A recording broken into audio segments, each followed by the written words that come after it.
Aloha Kako, and welcome to Just&True. I'm going to apologize in advance for it being so bumpy and shaky. I'm in the truck, as you can see. Lovely truck, also known as Rachel, Ford Ranger, the beautiful, reliable, dependable Ford Ranger. That is not an ad, I just have a passion for my truck. What was I going to say? Yeah, I just wanted to touch on Geo-Engineering real quick. I know there is a lot of discussion, especially on the YouTubes and in the community, about geoengineering. I think at this point most of us can completely agree that geoengineering is a real thing, and it does not just stop at aerosol injection and nanoparticulates. It does not stop at, the thermite they throw in the air, the barium, the aluminum. There's also old school things, and I'm talking like pre-Vietnam War era, that they like to do and that they do openly, and that some of the public refuses to believe in geoengineering, even though there's been what you would call disclosure on geoengineering.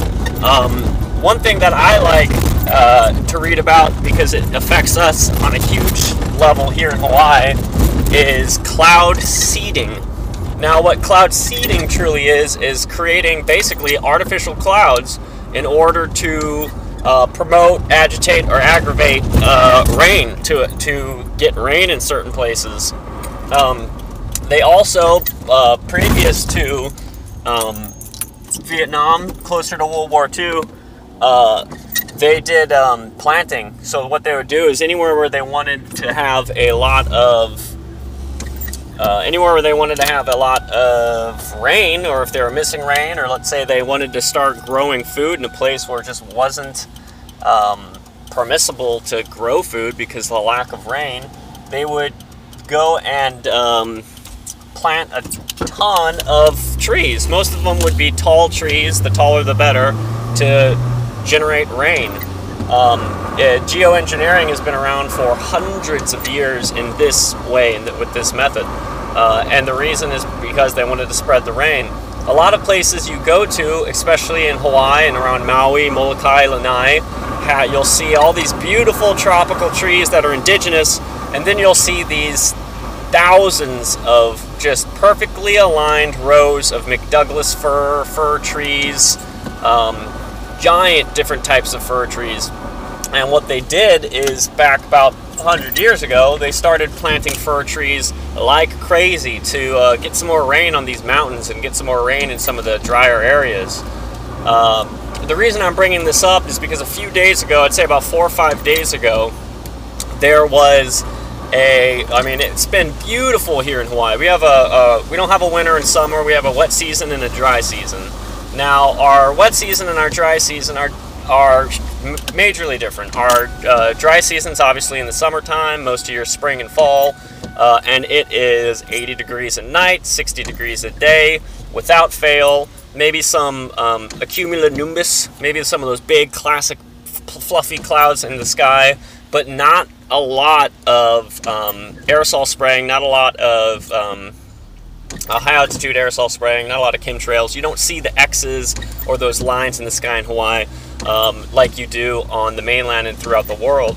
But what you do see, and what I've seen recently, and that I'm going to try this weekend if it doesn't, it's been pouring, and that's why I'm talking about this.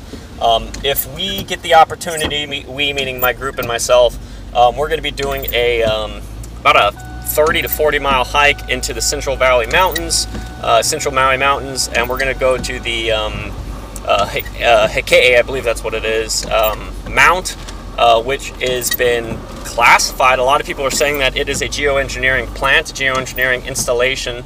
A lot of people in the past have called it a UFO base, have seen weird mechanical equipment down there, and I am one who believes that it is not a UFO base. I think that they're using it for geoengineering and other military purposes. So it's going to be something I need to look into. The other day, like I was saying, we looked up. I live right on the base of the West Maui Mountains. It's been sunny and beautiful all this season. Very sunny, very beautiful. I know normally rain's a very normal thing to happen. Rain happens usually around the world if you're lucky. But just recently, what happened was a very particular incident when we were out camping. and I was just having fun with the camping. We came across what I thought was cloud seeding. Pardon me, I'm just trying to park right quick, but I did think, I'm gonna put you down real quick.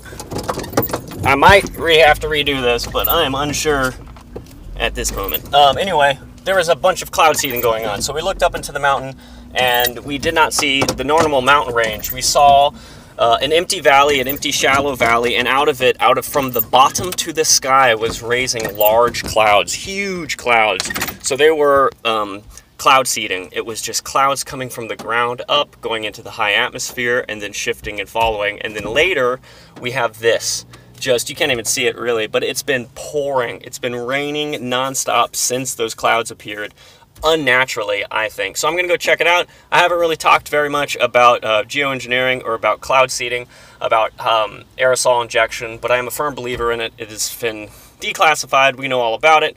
And so this weekend I'm going to be doing a pretty intense hike into the Central Maui Mountains. It will be very, very rugged. We're going to be out in the middle of nowhere, like 20 miles away from anybody. It's going to be super fun. It's going to be treacherous. We're going to need to bring climbing equipment to get to this place. I'm going to post a picture of this up on the feed a little later. It's crazy. It looks like a man-made, it's a crater, but it looks completely leveled and altered. So mahalo nui loa for coming in. Until next time, hui ho, and I will post pictures hopefully in the comments, or not in the comments, but rather in the community, because I just unlocked my community post and stuff, so that's pretty cool. Thank you guys for stopping in, and hui ho.